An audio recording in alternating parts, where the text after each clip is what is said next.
Personal finance opinions YouTube channel में 1 फरवरी 2024 की video में आपको खुशामदीद।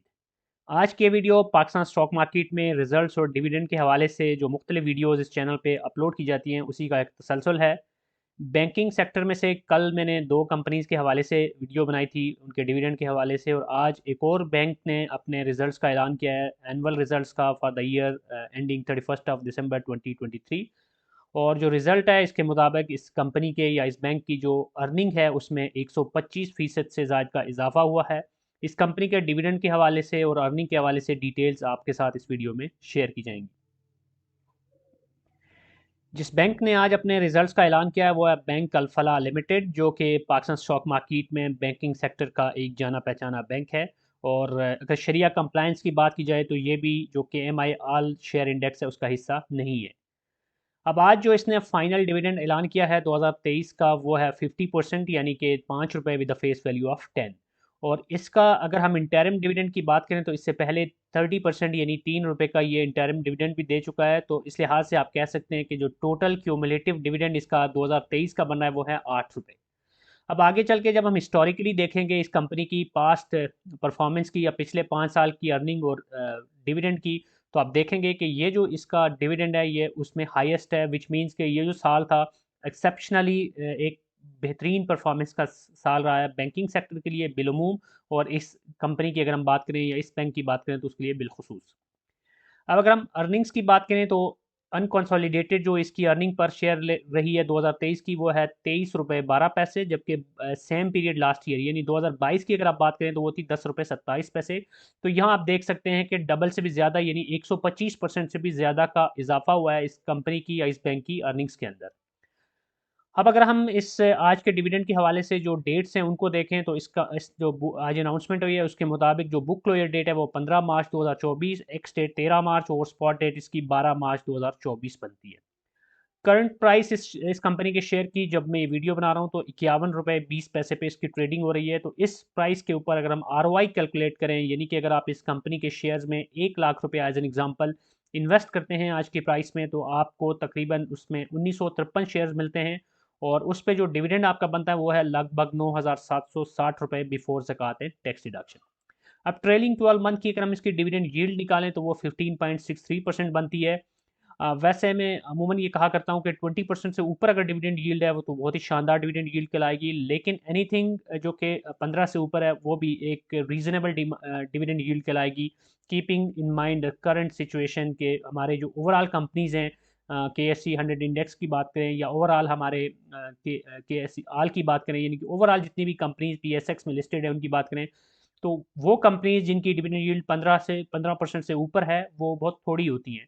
तो अगर कोई कंपनी उसमें लाई करती है और उसकी कंसिस्टेंट हिस्ट्री भी अच्छी है तो वो एक अच्छा ऑप्शन समझा जाता है इन्वेस्टमेंट पॉइंट ऑफ व्यू से। आगे चल के जब हम हिस्टोरिकली इसको देखेंगे तो आपको ये बात मजीद क्लियर हो जाएगी। अब यहाँ पर अगर हम पिछले 5 साल देखें 2019 से लेके 2023 तक, तो आप देख सकते हैं कि जो 2023 का साल है वो तमाम पैरामीटर्स के ऊपर यानी अर्निंग के लिहाज से भी और डिविडेंड की भी लिहाज से देखें तो एक्सेप्शनली एक ज़बरदस्त साल रहा है इस कंपनी का। 2019 में ₹7.14 की अर्निंग थी और ₹4 का डिविडेंड था। 2020 में अर्निंग्स में एक डिक्लाइन देखने को मिला, ₹5.89 की अर्निंग के साथ ₹4 का डिविडेंड। और फिर 2021 में आप देखें तो इसकी अर्निंग इंक्रीज़ होकर ₹8 पे गई और अगेन ₹4 का डिविडेंड। तो डिविडेंड इसका 19, 20 और 21 तीनों सालों में ₹4 ही रहा, लेकिन अर्निंग के अंदर आप फ्लक्चुएशन देख सकते हैं। लेकिन उसके बाद फिर 2022 और 23 इसके शानदार साल रहे, खास तौर पे 2023। तो 22 में आप देखें तो ₹10.27 की अर्निंग है और 23 में ये अर्निंग सिग्निफिकेंटली इंक्रीज़ होकर ₹23.12 पे चली गई अनकंसोलिडेटेड। तो यहाँ पर आप देख सकते हैं कि अर्निंग ₹23 से ऊपर गई है तो डिविडेंड ₹8, तो वन थर्ड तकरीबन बनता है इसका। तो आप कह सकते हैं कि ऑलमोस्ट 32-33% के करीब इस कंपनी की पे आउट रेशो है।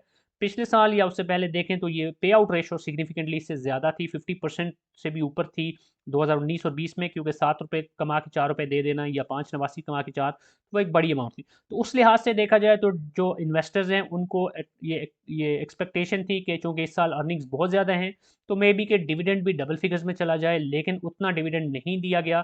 यही वजह है कि आप देख सकते हैं कि आज इस कंपनी के रिजल्ट्स के बाद उतनी कोई बड़ी मूवमेंट हमें देखने को नहीं मिली। 78 पैसे की इंक्रीज ज़रूर हुई जो कि परसेंटेज टर्म में बनती है ₹1.55।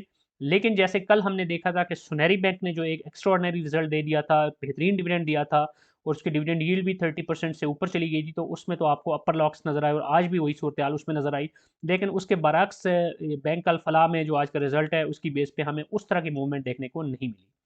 इन एनी केस अगर आप ईयरली बेस पे देखें तो पूरे एक साल में जो इसके शेयर की प्राइस की मूवमेंट है वो 27 रुपये 60 पैसे और 53 रुपये 73 पैसे के बीच में रही। तकरीबन 100% आप कह सकते हैं कि इसमें फ्लक्चुएशन आपको देखने को मिली।